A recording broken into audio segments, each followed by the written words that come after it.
Good morning, dear Sangha. Today is December the 29th of the year 2013, and we are in the Stillwater Meditation Hall of the Upper Hamlet, Plumlesh, during our winter retreat. Welcome to the Upper Hamlet.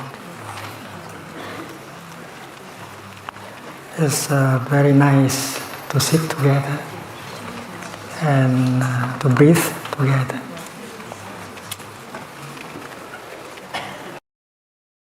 It's very pleasant. When we focus our attention on our in-breath and out-breath, we bring our mind home to our body, and we are really there in the here and the now.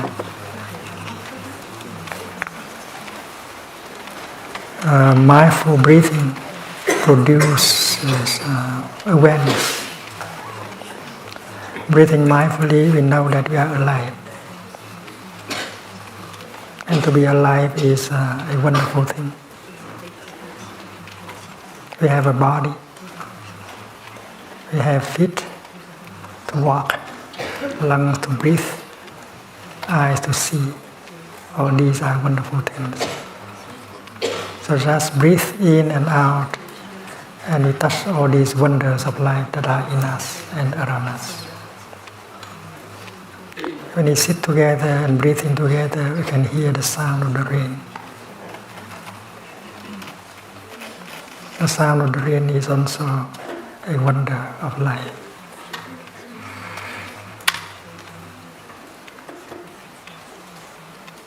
In us and around us, there are wonders of life. With mindfulness, we can get in touch with them. And that can help nourish us and heal us. And that is why mindfulness is a source of healing and nourishment. And mindfulness does not come from the outside. We can generate the energy of mindfulness by walking, sitting, breathing, doing things. We can do everything mindfully.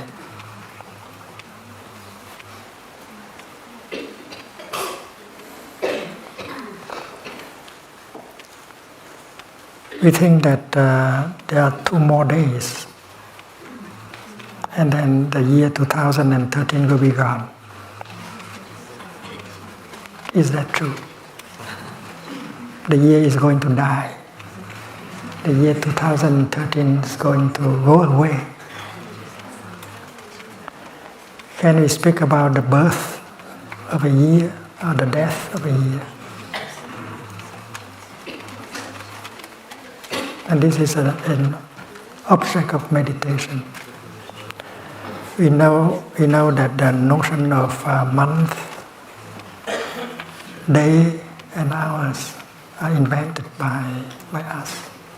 They are conventional designations. Like the euro, the dollar, they are invented by our mind. And the value of these things depend very much on our way of thinking. So the notion of year is also a notion that we have fabricated. things are, first of all, conventional designation.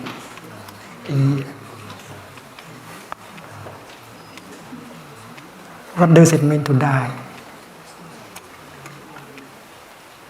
To die means from being you suddenly go to the realm of non-being. So that happened to the year 2013. In 2 days, there will be no more 2013.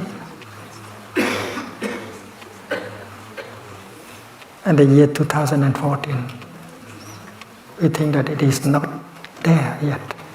It will come in 2 days. And you can speak about the birth of a year. Where is it now, the year 2014? Can you touch it?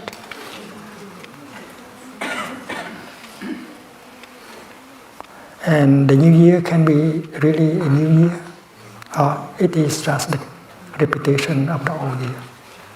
Depends very much on us. Now the year is ending, and we should be able to ask ourselves these simple questions. What I have done during the year 2013? Have I been able to produce feelings of joy and happiness during my days? Have I learned to produce a feeling of joy, a feeling of happiness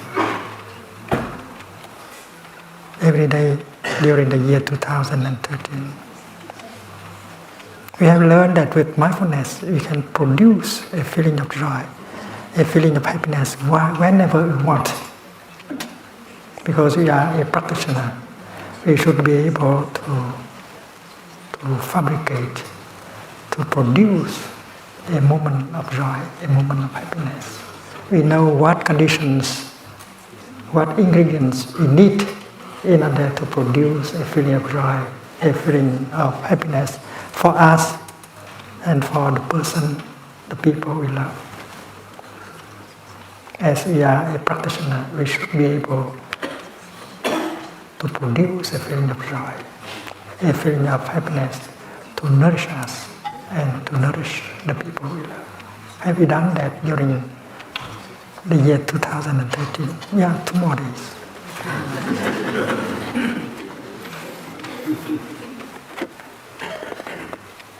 And then we may ask, have I been able to take care of the painful feeling, of the painful emotions during the year 2013? From time to time, a painful feeling comes up, or a strong, unpleasant emotion comes up, and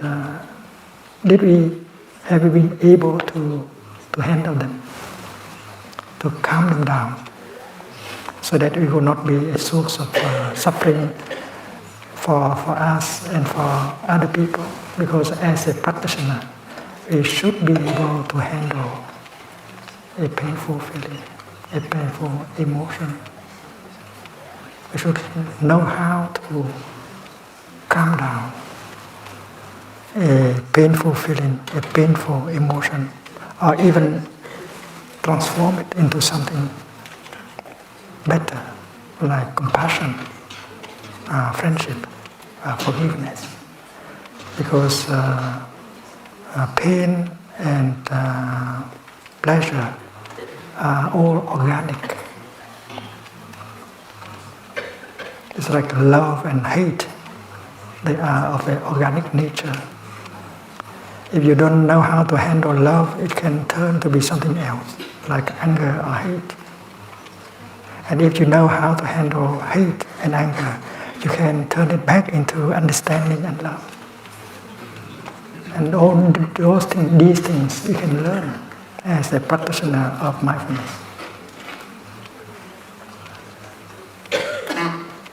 And if we do not master the practice of generating joy and happiness, if we do not know how to handle painful feeling and emotions, we are going to repeat that in the new year. And the new year will not be very new. It is only a repetition of the old year. So in order for the new year to be new, you have to renew yourself. You have to make yourself new. And that is why in Plum Village this year we have the sentence, New Year, New Me. I need to have a new me in order to really enjoy the new year. And we have 2 days more in order to prepare ourselves, in order to have a new us, so that we can really enjoy the new year.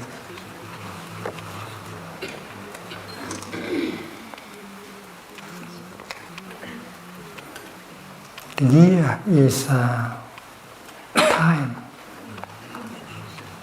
And time is linked to space and action. In some Buddhist schools,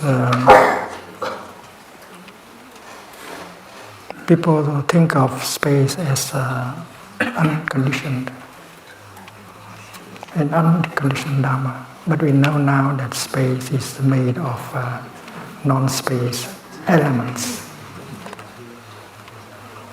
Space is made of matter, of speed, of time, of many other conditions. So space is also a conditioned Dharma.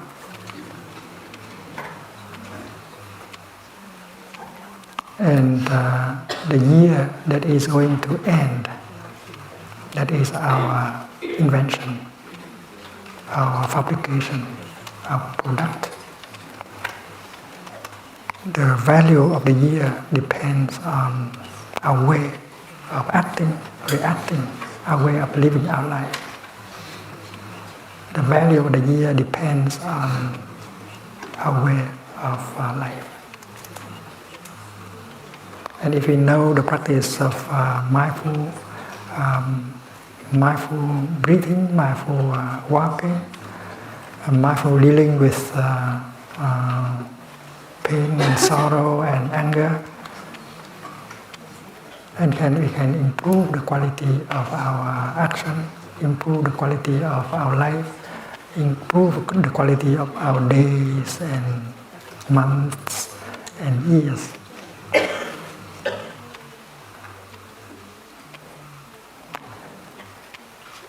Now it is winter time, and during walking meditation you don't see butterflies. These flowers, these small creatures that appear a lot during the month of April and May.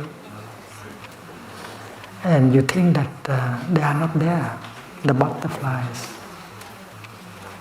dragonflies, and so on.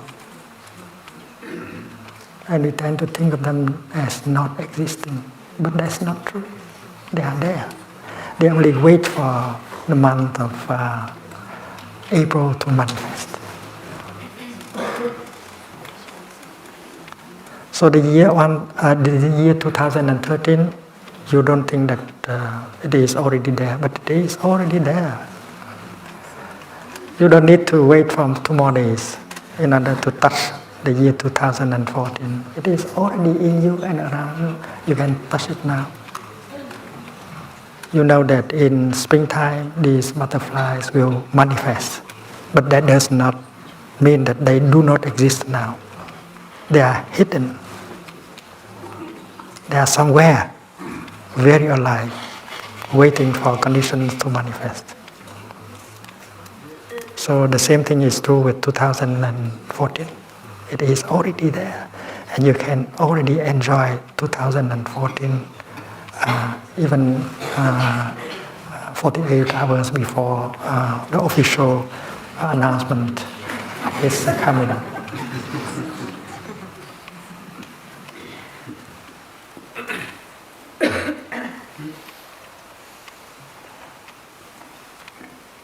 When we think of our childhood, You were a little girl. You were a little boy. You are no longer a little boy, a little girl. Has he died, the little boy? Has she died, the little girl? No. The little boy, the little girl is still very much alive in you. And sometimes your behavior is very much the behavior of a little boy or a little girl. So the little boy, the little girl has not died. It's always there and you can touch him or her. So meditating like that, we see that things continue. Nothing is born. Nothing dies. And that corresponds with the first law of thermodynamics. You cannot produce anything. You cannot destroy anything, whether it is matter or energy. You can transfer matter into another kind of matter. You can transfer matter into energy. You can transfer energy into another kind of energy. You can transfer energy back into matter, but you cannot produce. No, you cannot destroy anything. And then that is the teaching that corresponds to the teaching of no birth and no death. Birth and death are only on the surface. If you go down deeply, there is no birth and no death. The same thing is true with 2013. And maybe we can sing au revoir in the beginning of the 2014. We say au revoir to 2013. But as soon as we think au revoir, it continues in 2013. To me, the year 2013 is going to continue. Even in the month of January 2014. We think that our ancestors are no longer there. They are dead. But that's not true. Our ancestors are always alive. If we look deeply into every cell of our body, we can see their presence. Our ancestors, they are fully present in every cell of our body, and we carry them to the future. So their nature is also the nature of matter and energy, the nature of no birth and no death. To meditate means to have the time to look more deeply, to see things that people who do not meditate cannot see. And if you do well, you can touch your nature of no birth, no death.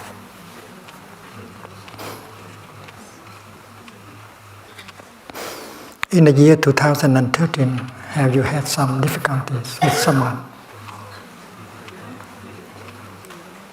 Have you got angry at him or her? Did you want to leave him or her forever?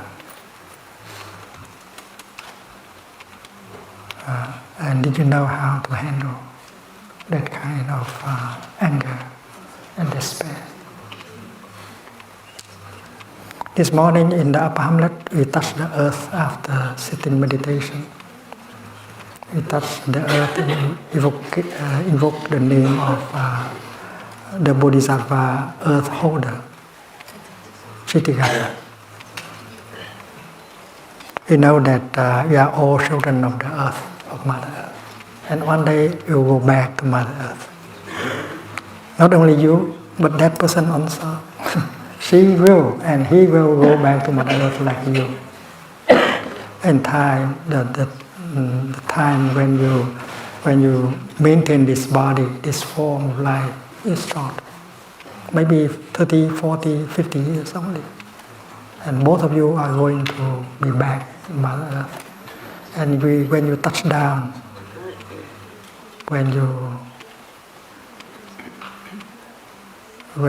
touch down to the earth, you might be aware that that person and you, both of you are going back to Mother Earth. And the insight will come that the years, the day, the month that are left for us to be together, we should be more compassionate to each other. Because anyway, we will go back to the earth. And if you can touch the earth like that, all your anger, your suffering will vanish very quickly. The practice of touching the earth is wonderful.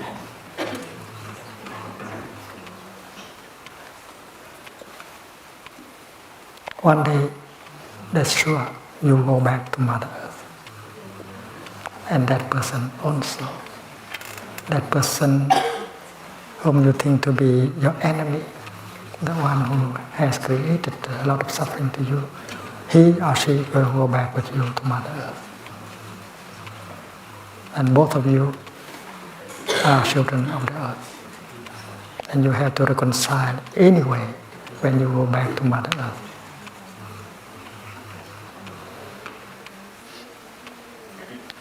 And if you are in love with him or her, and you know that also one day you will go back to Mother Earth. And that is why touching the earth like that strengthens your love, help you to cherish every moment that you have in order to live together. Touching the earth is a very wonderful practice. For myself, I don't think that I need time to go back to Mother Earth. I'm going back to her every moment. I know Mother Earth is in me, and I am in Mother Earth. There's no going home anymore because I am home. I am already with Mother Earth. I don't need to die in order to go back to Mother Earth. It's impossible to die anyway.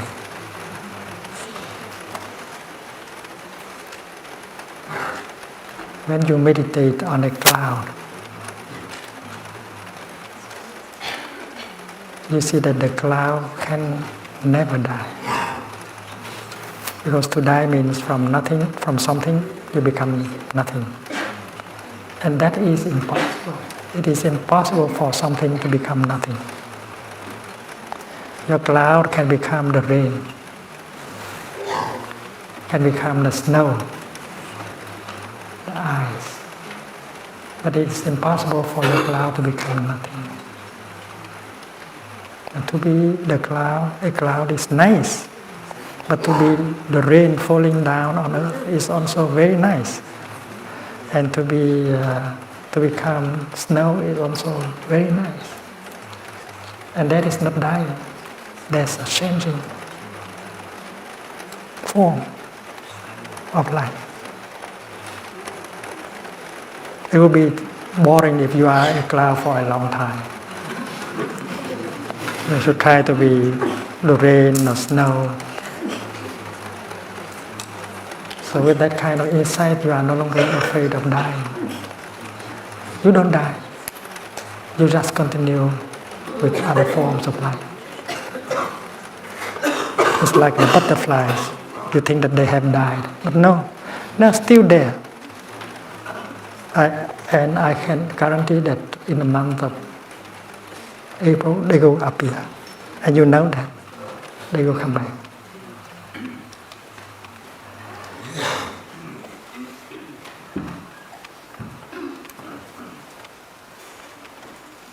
Mother Earth is our home, in the here and the now. It's very important to learn to go back to her every moment. And you'll be nourished, you'll be healed.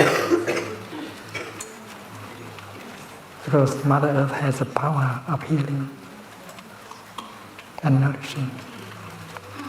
But many of us do not allow Mother Earth to heal us and to nourish us. We are running away from her.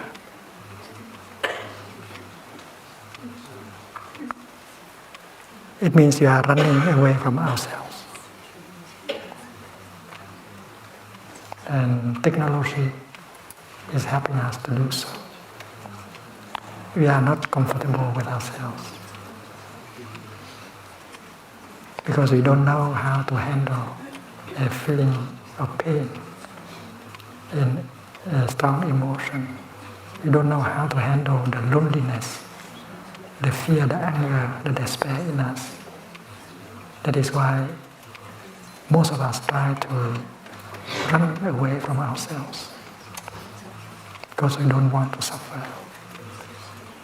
We have the impression that if we go home to ourselves, we will encounter these blocks of pain, sorrow, loneliness. That's not pleasant. That is why suddenly many of us, most of us are trying to run away from ourselves.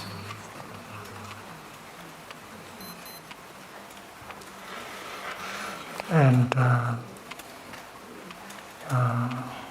electronic devices that we buy and use, they are helping us to run away from ourselves. But the practice of mindfulness is helping us to go home and take care of our body, of our feelings, of our emotions. Because with the energy of mindfulness, we are no longer afraid of going home to us. Going home to us to do what? To restore peace, harmony in our body, in our feelings. And that is the practice. With the practice of mindfulness, you can come home to your body and help release the tension in your body. And when the tension is gone, the amount of pain in your body will be reduced. And you learn how to enjoy your body, how to enjoy every breath you make, every step you make. Because there are those of us who enjoy every in-breath, every step. We are able to stay in the present moment. We can touch the wonders of life, including our body. We can produce a feeling of joy and happiness with a step, in-breath, and in-breath. We don't want to waste our time. We want to live deeply every moment that life gives us to live. It's very precious. Time is not money. Time is much more than money. It's life. And those of us who know how to practice mindfulness are capable of producing a feeling of joy, a feeling of happiness.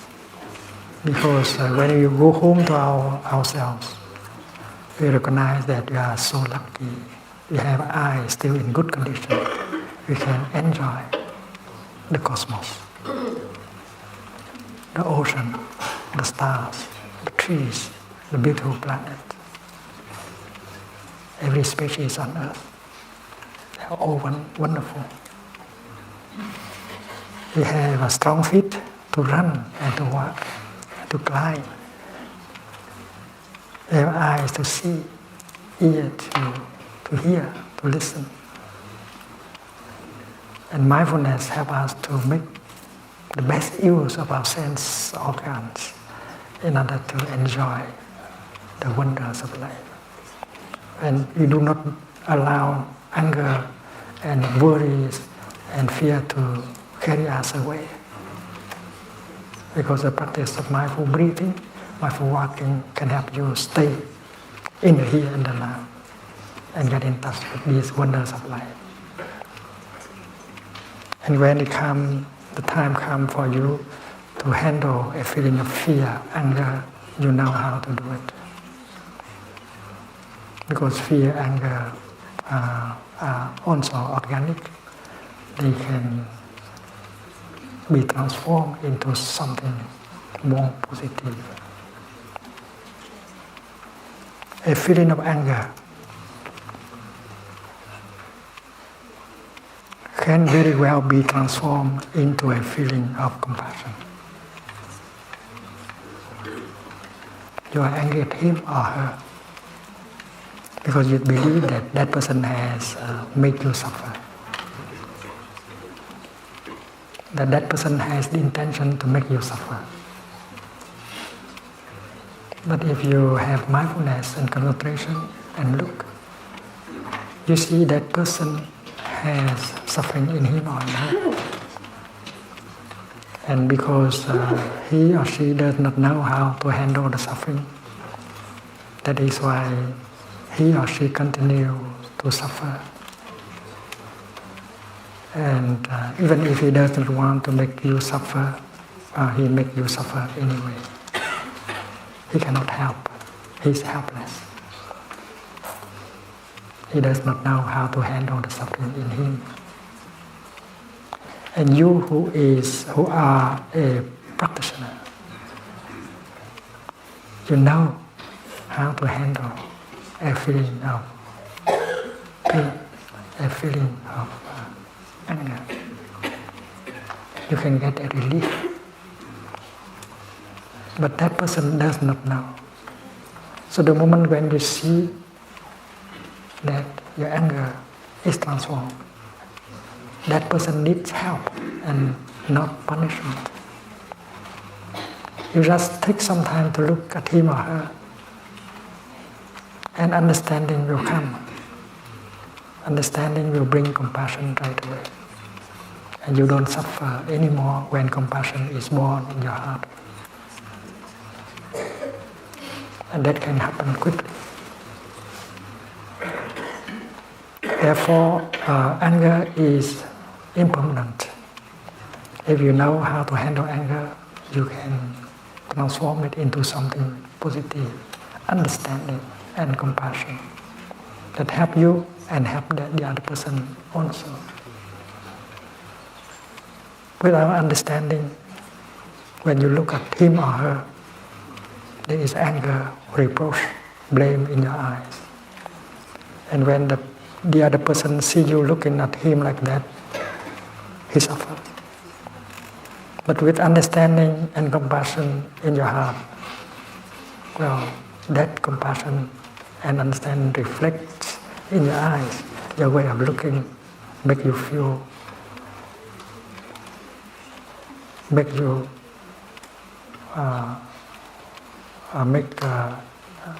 disappear, make the anger disappear.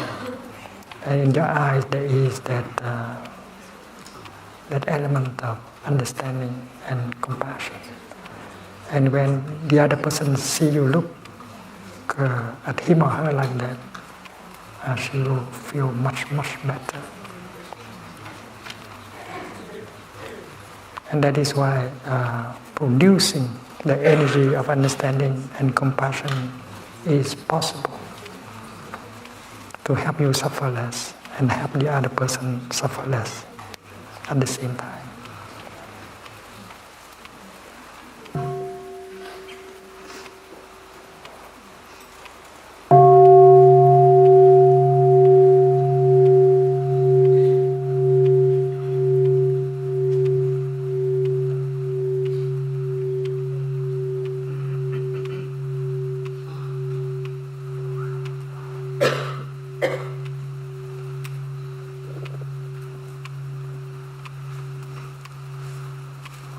And if you know how to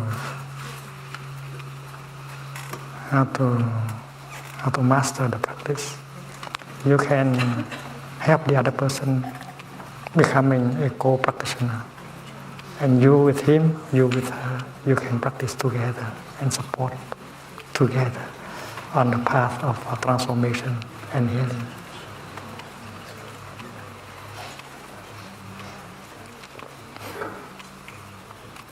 Last week we have begun to speak about true home. And true home is not exactly a place in time or space that you go to. The true home depends on your understanding, your insight. True home is available at any time, anywhere, if you know how to recognize your true home. Your true home you have to build for yourself. The Buddha, before he passes away, he told his disciples that everyone has an island within themselves,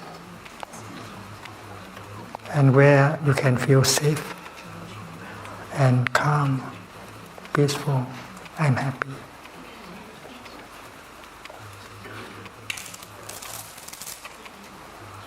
That year he was 80,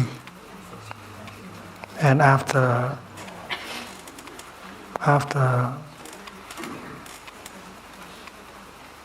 recovering from a big sickness, he spent time visiting groups of practitioners in the vicinity of the town of Vaishali. Groups of monks and nuns and lay practitioners coming together and practicing together. And he gave them very short Dharma talks. And these Dharma talks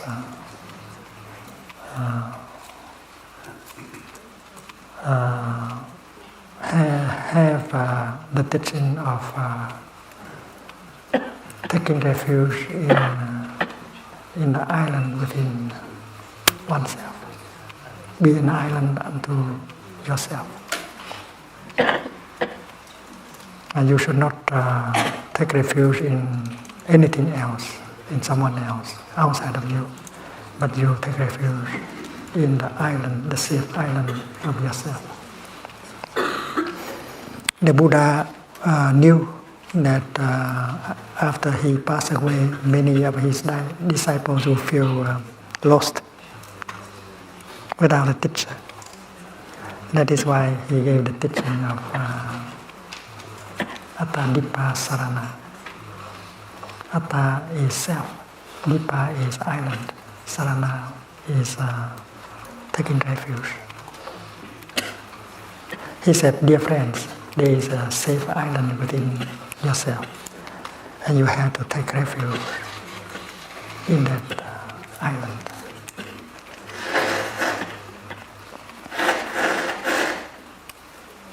We know that the Buddha has taught us how to breathe, how to walk. And mindful breathing, mindful walking always bring us home to ourselves.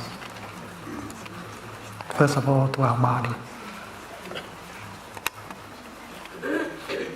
Your body is the first element of home, of true home. You have to learn to go back to your body and reconcile with your body. You may have abandoned your body, let it down for a long time. You have allowed a lot of tension and pain and stress to be accumulated in your body. You have not been kind to your body. When you spend 2 hours with your computer, you forget entirely that you have a body. And your body is lonely. There is tension, there is pain in your body, but you just ignore your body. The computer is more interesting. than your body.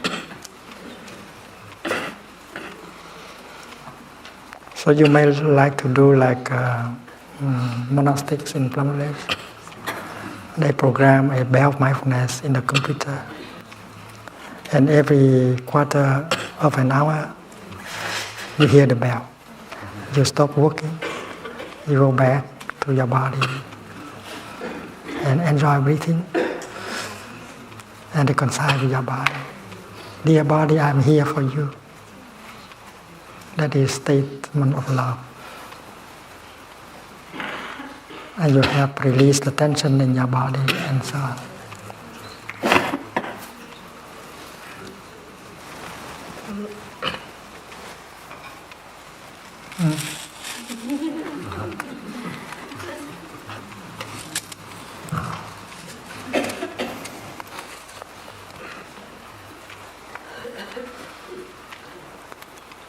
And last time we spoke about the third exercise of mindful breathing,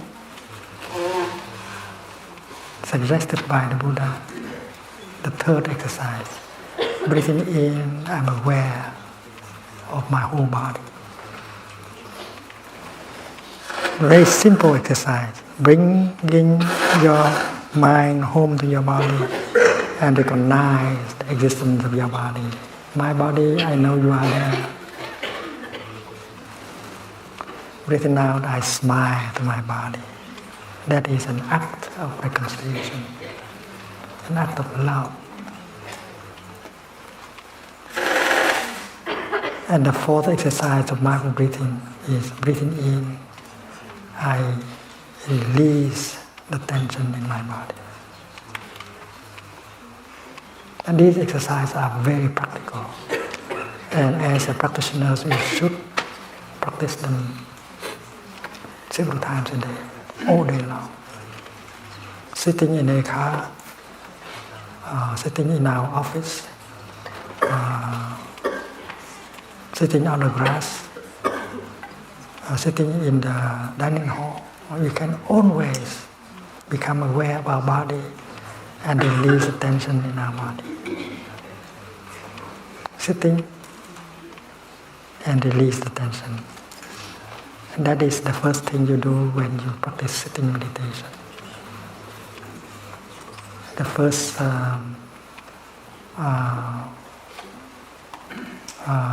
mindful in-breath and out-breath are direct to your body. Recognizing your body and release the tension in your body. And that we can do anywhere, at any time, taking care of our body. Because our body is the first element of a true home. True home should be pleasant. Otherwise, you don't want to go home, to go to that place. And then the next, the first 4 exercises of mindful breathing are about your body. How to take good care of your body.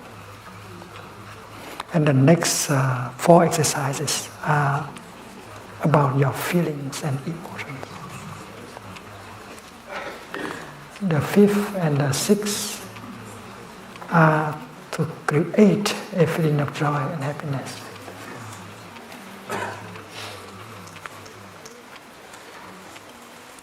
Mindfulness helps us to become aware of the many conditions of joy and happiness that are already available. You don't have to go and look for them in the future. They are available in the here and now. Plenty of them. More than enough for you to generate joy and happiness. That is the art of happiness.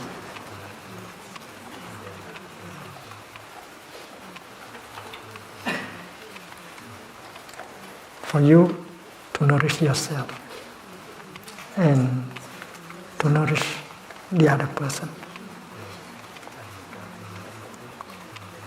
And the next 2 exercises, the 7th and the is for you to recognize the painful feeling, the painful emotion. Breathing in, I am aware of the painful feeling arising in me, the painful emotion arising in me. That is a kind of energy, the painful feeling. And if you are not a good practitioner, you don't know how to handle that energy. You allow that energy to create damage. And the only way for you to deal with it is to cover it up. You go and look for something to consume, food, music, internet, to forget that. And that is not the best way. And many of us react to the painful feeling in that way.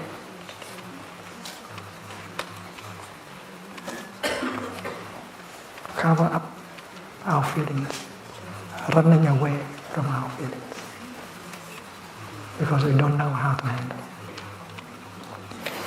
But with the 7th and the 8th exercise of mindful breathing, you know how to do it. If you know how to practice mindful breathing, mindful walking, mindful sitting, and then you have another kind of energy called mindfulness. And with that second source of energy, you can recognize the energy of pain, and you can embrace it tenderly to calm it down.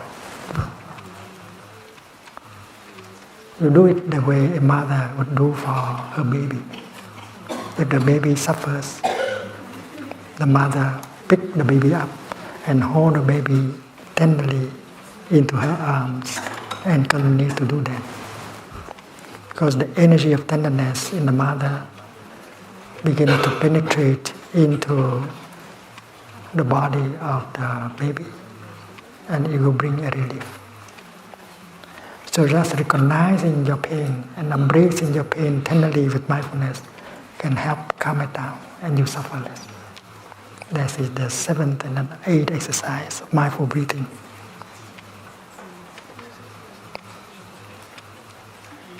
In the beginning, it may be a little bit difficult, but we have to train ourselves. My pain, my painful feeling, I know you are there. I'm not running away from you anymore. I decide to stay and to take care of you. So we do the opposite way. We are not running away anymore from it. We want to stay and take care.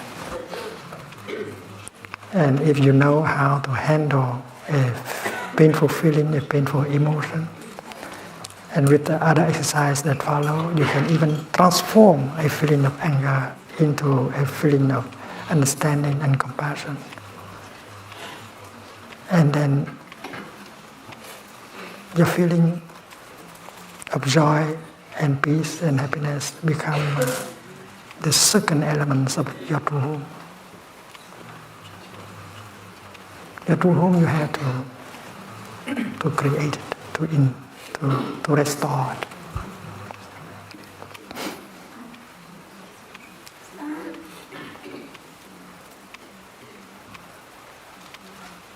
And then when you practice mindfulness, concentration and insight, you look deeply into the situation and you generate the energy of understanding and compassion. The energy of understanding and compassion are the third elements of your true home. It makes your home so comfortable, so pleasant to go back to. Otherwise, if you are afraid of your body, if you are afraid of your feelings, you're afraid of your mental formations, and then you don't want to go home. You are looking for a home, but that's not true. Your true home must be within yourself. and the Dharma help you to build a home inside. And that is why the Buddha described it, the island within yourself as the Dharma. The Dharma. Take refuge in the Dharma. Don't take refuge in anyone or anything else. Because the Dharma, which means the practice of mindfulness, help you to create a cozy, peaceful, pleasant home for you to come home, to come back.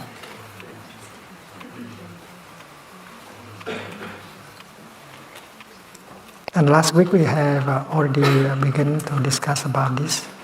And we also added that when we are a group of people, when we are a family, a Sangha, and if we know to practice mindfulness,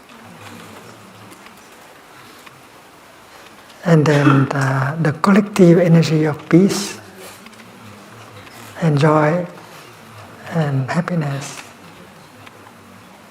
and understanding and compassion will make our family, our community a home.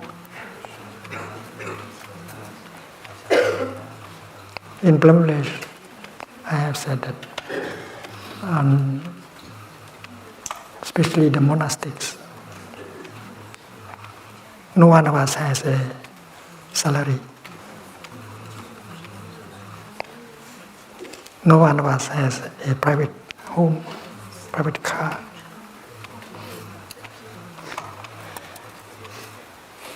And yet, we feel very much at home with our Sangha, because we have the practice of mindfulness, of deep listening and loving speech. We can build brotherhood, sisterhood, and every time we go away, we have to go away, and then we always remember the Sangha as a home.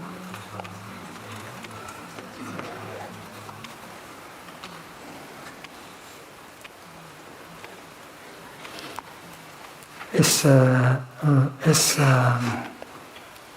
strange that in Vietnam, the husband call his wife my home. Nhà ơi. That's what they do. And the husband call his wife my home. Your partner is your home. And when you ask the husband, where is she now, your wife? And he said, my home is in the post office. She's come home very soon.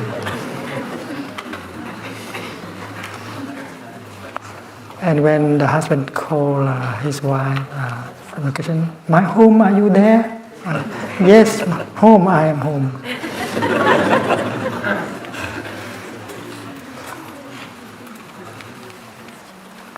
They call each other home, and they refer to him or to her as my home. It means that, darling, you should be my home. You should build a home for yourself, so that I can share your home. That is the message. So everyone in a relationship should be the home for himself or herself, so that the other person, your partner, will profit from the home. So you have two homes, but one home. So Sangha is home. And when you have a happy home, a pleasant home, not only you can enjoy, but you can welcome other friends to come and enjoy your home. Because in your home you know how to generate joy, happiness, peace, calm, brotherhood, sisterhood, understanding, and compassion. And that is the work of mindfulness. With the practice of mindfulness, you can acquire these elements of the true home and build a home for yourself. And your home should not be only a hope. Your home is not in a distance away from the here and the now. Because there is no way home. Home is the way. Every breath should contribute to making you a home. Every step also. So you experience home with every breath, every step. Because every breath, every step can generate peace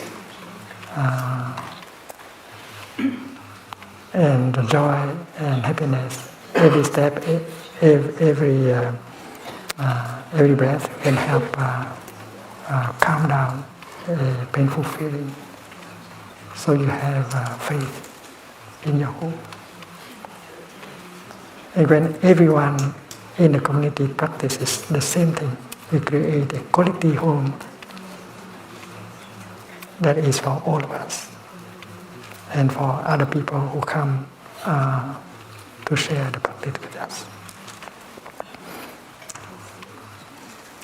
If you are the chief of an enterprise, you might like to transform your company into a home.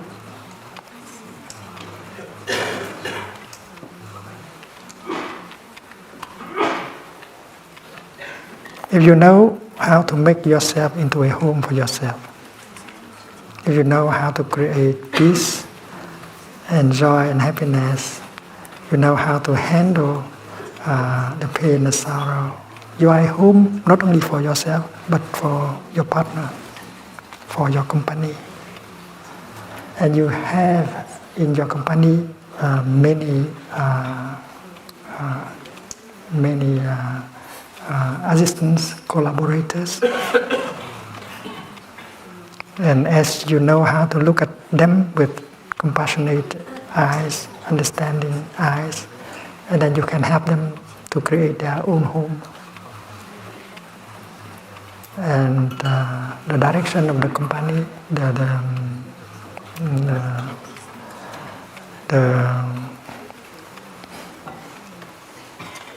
the one who is in charge of the whole company, if they know the practice, they will be together as a home, and they will help making other employees in the corporation practice, and your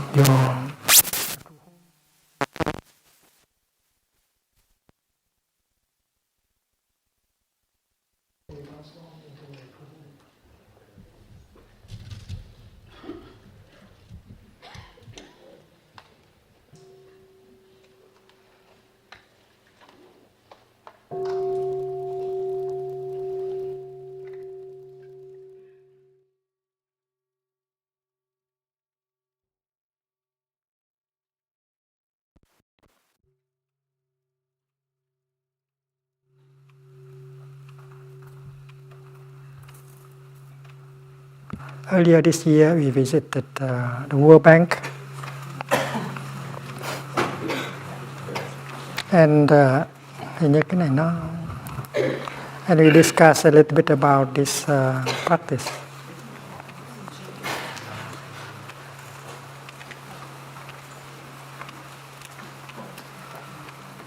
The World Bank is to help people suffer less. In poor countries to suffer less.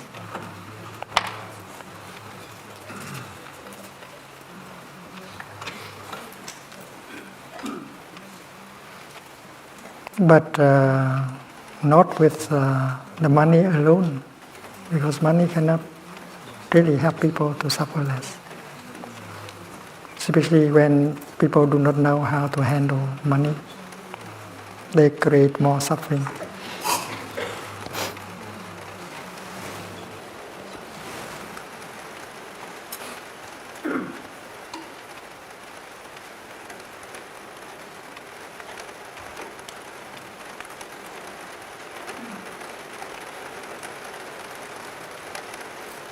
I had 1 hour of conversation with Dr. Kim, the president of the World Bank, and we discussed about this.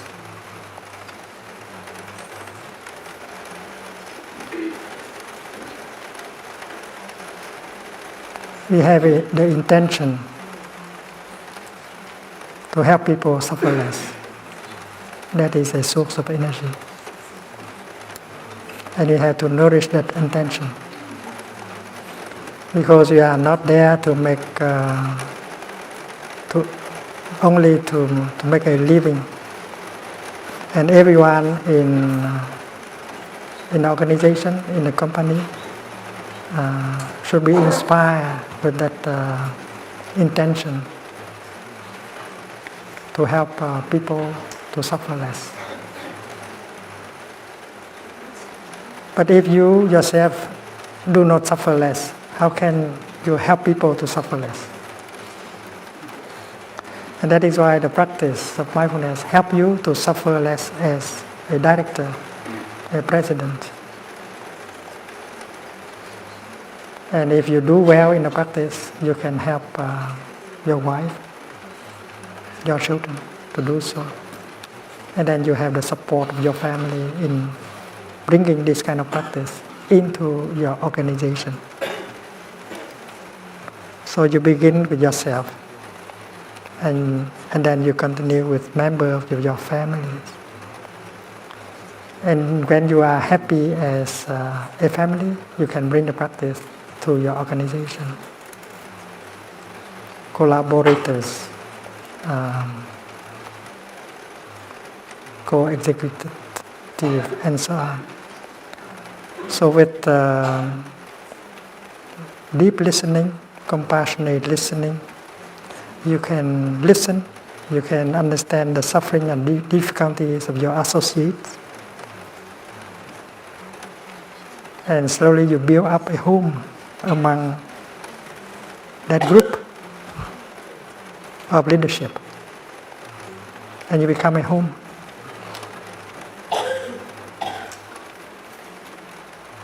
And when there is a harmony, mutual understanding, trust, and then you can easily bring that kind of practice to the whole company, to the whole organization. You can go to them and say, dear friends, we are not only here to make a living. We have an ideal. We want to make people to suffer less. And we, in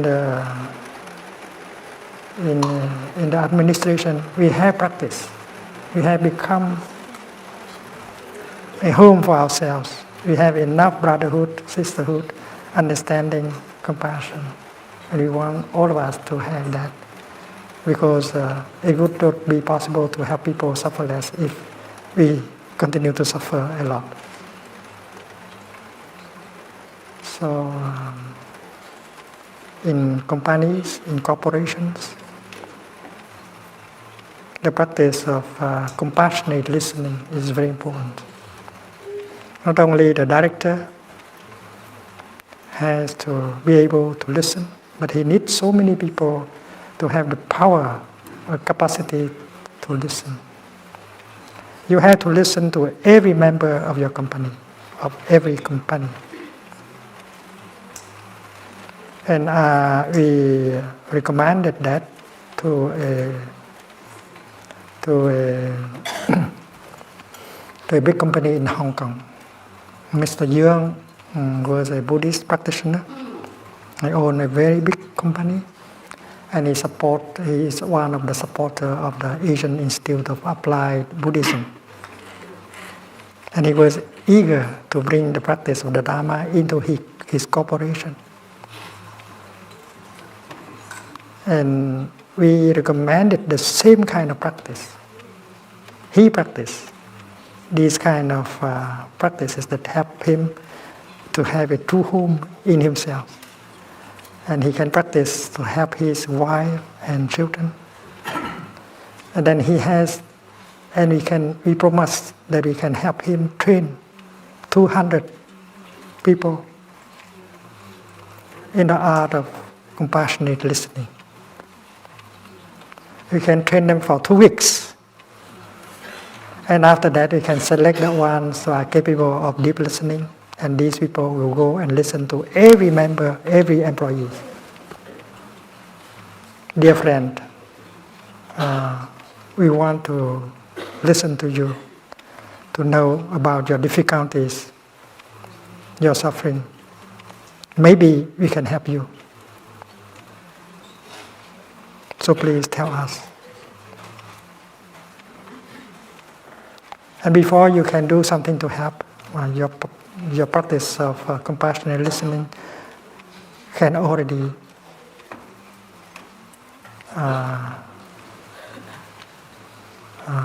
restore communication,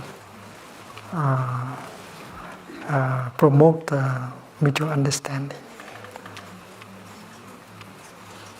And that is the process of Sangha building. You can build a Sangha out of your family. You can build a Sangha out of your company. And if your company is happy, you can realize your dream.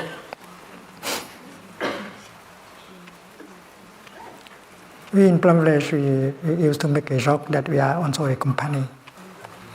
But our purpose is not making money. The work we do every day is to organize retreats and days of mindfulness.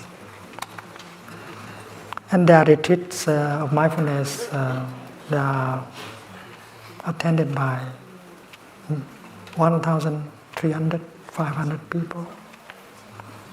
A retreat like that would last 6 days.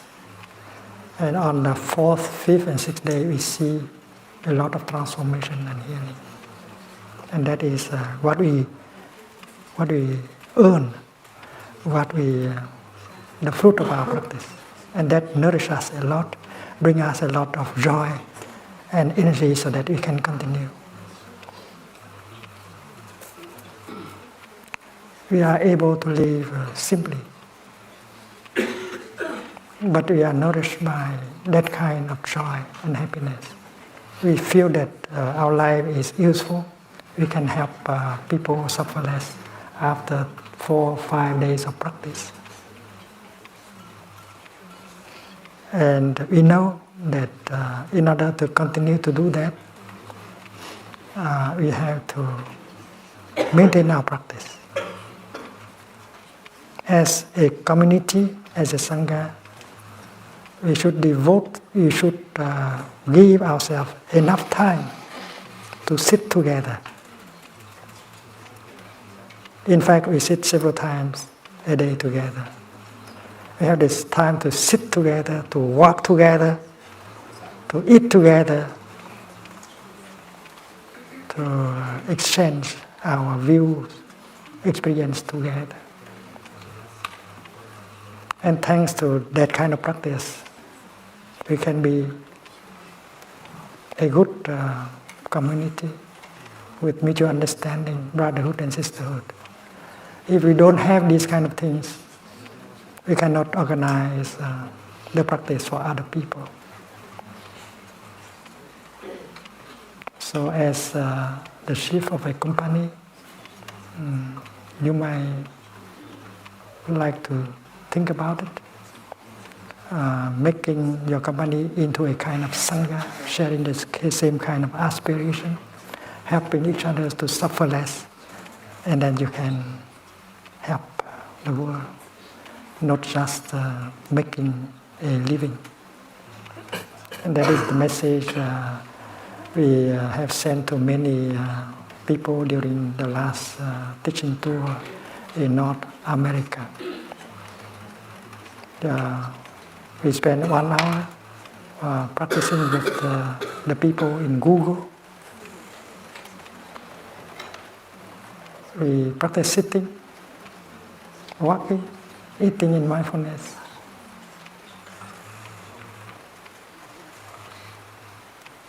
And people in Google, they are very eager to practice.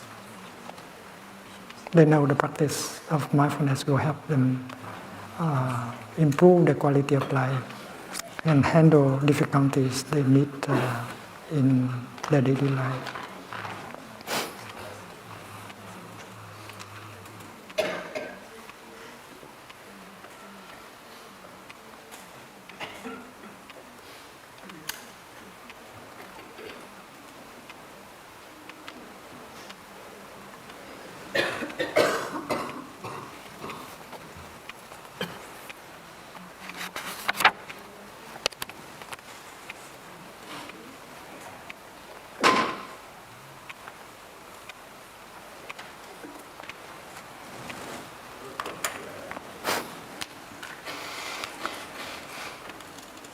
When we sit together like this, there is nothing to do, there is nowhere to go. We can enjoy our body, our feelings. With the practice of mindful breathing, we can produce a feeling of peace in our body, in our feeling. And the collective energy of mindfulness, of peace, can penetrate into each of us and help transform, nourish, and heal. And that is the advantage of practicing with a Sangha. The Sangha is a jewel.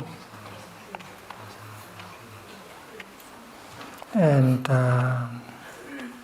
when I met Martin Luther King in '66 in Chicago, we already began to discuss about Sangha building, because we share the same belief that without a Sangha you cannot do much. Even if you are a very talented person, but if you do not have a community with you, you cannot do much. You cannot realize your dream. He said he had a dream. And all of us have a dream also. We want to do something with our life. But alone we cannot do it. We need a Sangha. The Buddha understood that.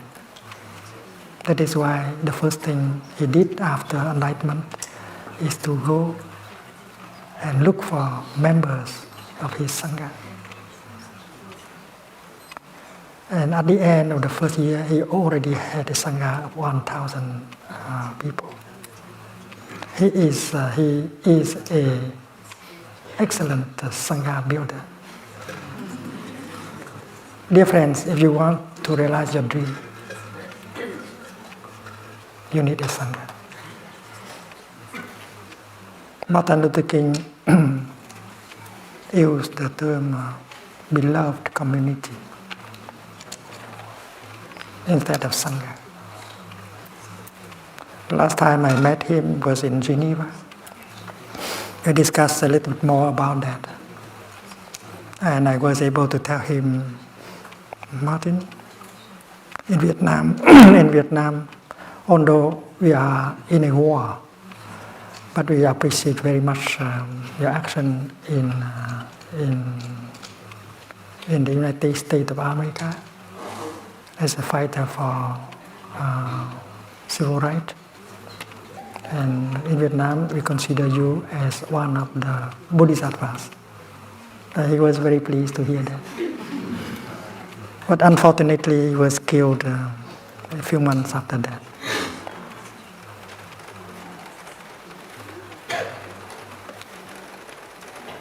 When I hear the news of his assassination, I get sick. I had to stay in bed for several weeks. But I made a determination to continue the work of Sangha building. And because I was not allowed to go home to my country. So I spent 40 years in exile. And I had used that time to build my Sangha in Europe, in America, and elsewhere.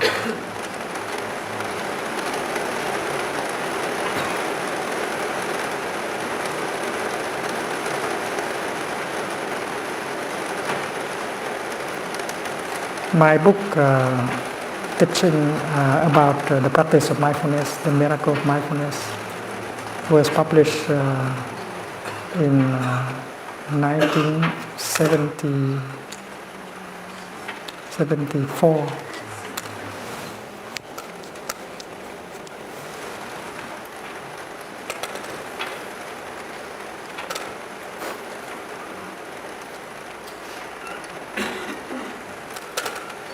At that time, no publisher in France liked to publish that book because nobody knows about mindfulness. But now, mindfulness is something quite well known in Europe and America.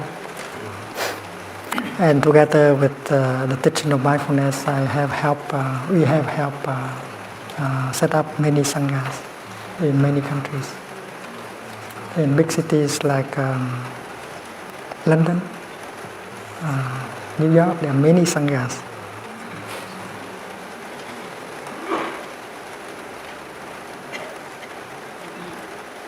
And each of us, as a practitioner, we should think about building a sangha. Your dream cannot be fulfilled if you don't have a sangha. And if you have a sangha, you have a refuge, you have a support. And sangha building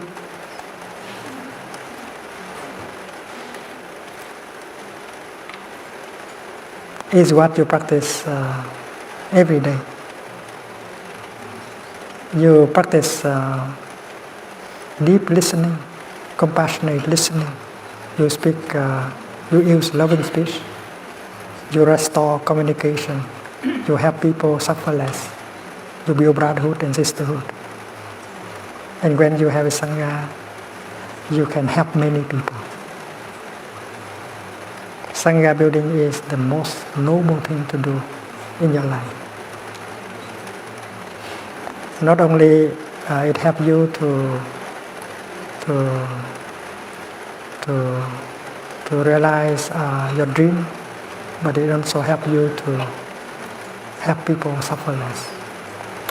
And when people come to the sangha, they have a refuge.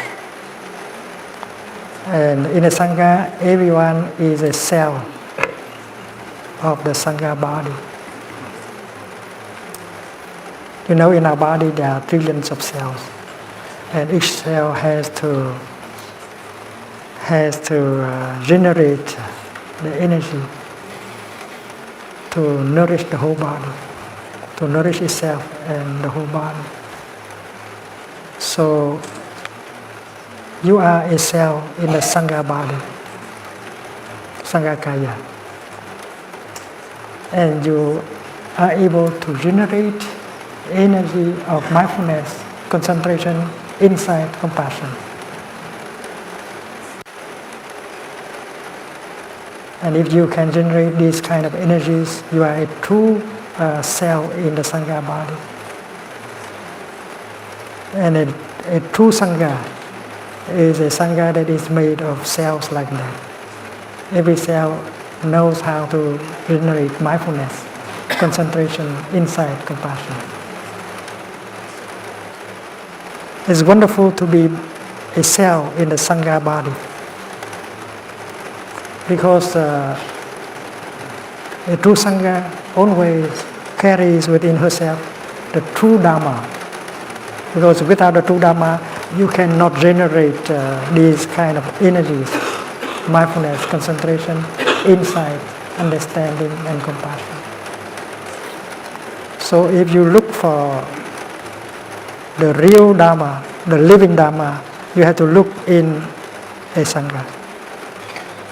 You can look at the Dharma in a book or in a tape, but that's not the living Dharma.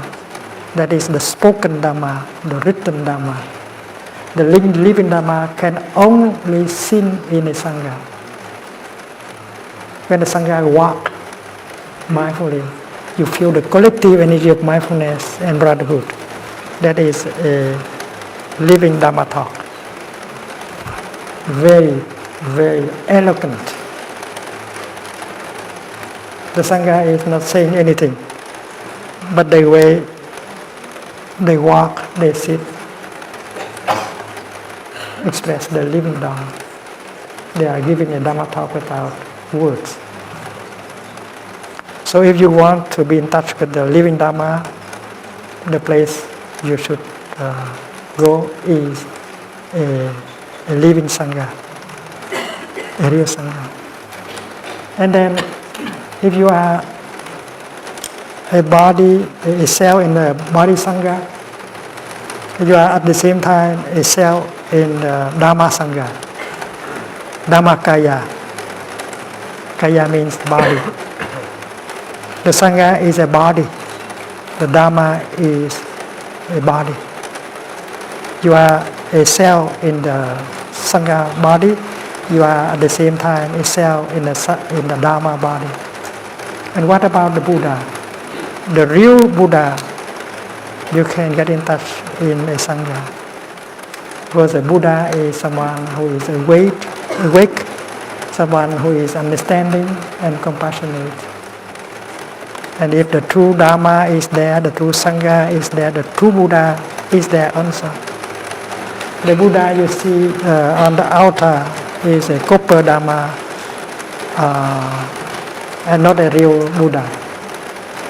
The real Buddha is made of understanding, compassion, mindfulness, concentration. So if you are a cell in the Sangha body, you are also a cell in the Buddha body. To be a Buddha is not so difficult. You become a cell in the Buddha body, and you are the body, and you are the Buddha. Because as a cell in the Sangha body, you know how to generate mindfulness with every step, every breath. You generate understanding and compassion.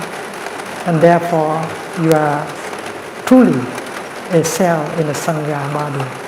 And if you are truly a cell in the Sangha body, you are also a cell in the Buddha body. So Buddha, Dhamma, and Sangha, the three jewels, are not something far away. They are touchable. You can get in touch very easily. And that is the object of your refuge. Buddha, Sangha, Dhamma are your true home, and it is inside of you, the island of self. So with that kind of understanding, we'll be ready to welcome the year 2014